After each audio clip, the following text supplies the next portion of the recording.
Good morning. We start a new sermon series today.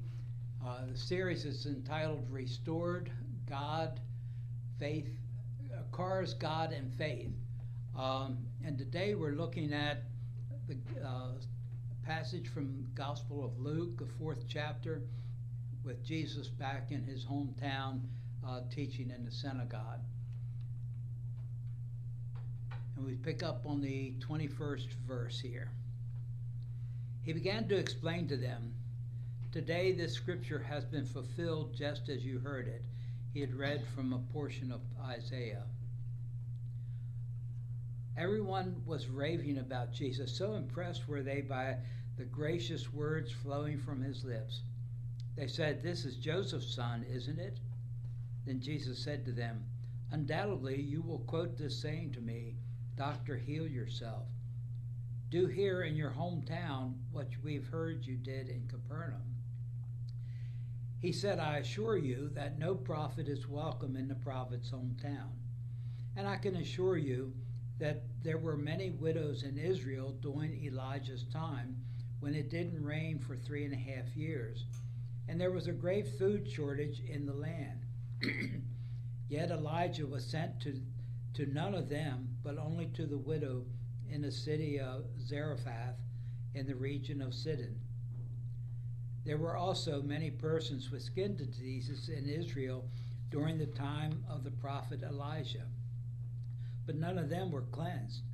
Instead, Nathan the Syrian was cleansed." When they heard this, everyone in the synagogue was filled with anger. They rose up and ran him out of town. They led him to the crest of a hill on which the town had been built, so that they could throw him off the cliff. But he passed through the crowd and went on his way. So here we have Jesus back in his hometown. He's had a following that's built up around his ministry. News of what he has done in other areas has preceded him. I have no doubt that the synagogue was overflowing on this day of people gathering in, not really to hear what he had to say. As I say, his fame had preceded him, and the healing that he had been performing on people, the miracles that had been coming as a result of his actions, had preceded him. And the people gathering there more than likely were there to see what he was going to do here in his hometown. If he's done this for other people, the logic being, how much more is he going to do for us? We're his people. Many of them were his kinfolk that were gathered there. So there was an expectation that they expected Jesus to perform these miracles for them, and even more than what he had done for the other areas. And Jesus spoke to them. Actually, he's rebuking them because they're not coming out of faith. There was an element of faith involved in all of the miracles that the healings that Jesus had performed that had preceded this moment. And these people weren't coming out of faith. They were coming out of a sense of entitlement, because they were his people, that they were entitled to what he was doing.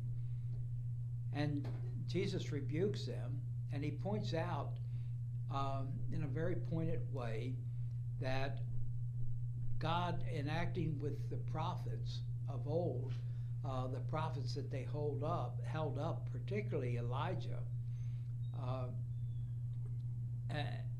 that Elijah was sent not to the widows of Israel, but to a Syrian area, that he was sent to provide relief for this widow. You remember the story of Elijah going, and the whole time that he was there, that the oil and the flour did not run out during that time that he was there, until the rains came and the harvest were once again built up. And that Elijah's apprentice, Elisha, Elisha, had, and likewise, had healed the Syrian general, the Syrian leader, Naaman. Likewise, not a Jew, but somebody else, another race, and pointing out that God intends for all of creation, all of his people, to share in God's love. And the Jewish people had come down a long road by this point of feeling entitled to being God's chosen people, that entitled them to, that they had an exclusive right to God's blessings being poured out. And as a result of Jesus pointing this out to them, they gather him up or force him out of town and take him to a cliff. The intent was to throw him off, and if the fall didn't kill him, that they would stand there on the cliff and stone him to death. And it says that Jesus passed through them and escaped the mob there, with them not knowing what had happened to him or how he got out, which is another miracle in itself. But scriptures don't dwell on that. It just says that he was able to pass through them and escape from them. But Jesus' words here are that a prophet is not is not held up in any kind of honor in his hometown. Can't remember which one of the prophets it was that the king, every time that he saw the prophet, he called him a troublemaker. Every time you come and talk to me, you're bringing trouble with you, and didn't want anything to do with the prophet as a result of that.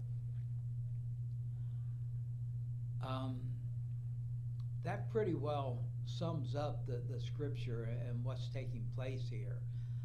Where Pastor Dawn plans on going with this, she and I have not talked about this series, and other than its title, I'm not really sure where we're headed with this. So we'll see what she has to say. But just what about this thought that a prophet doesn't have any honor among his own people?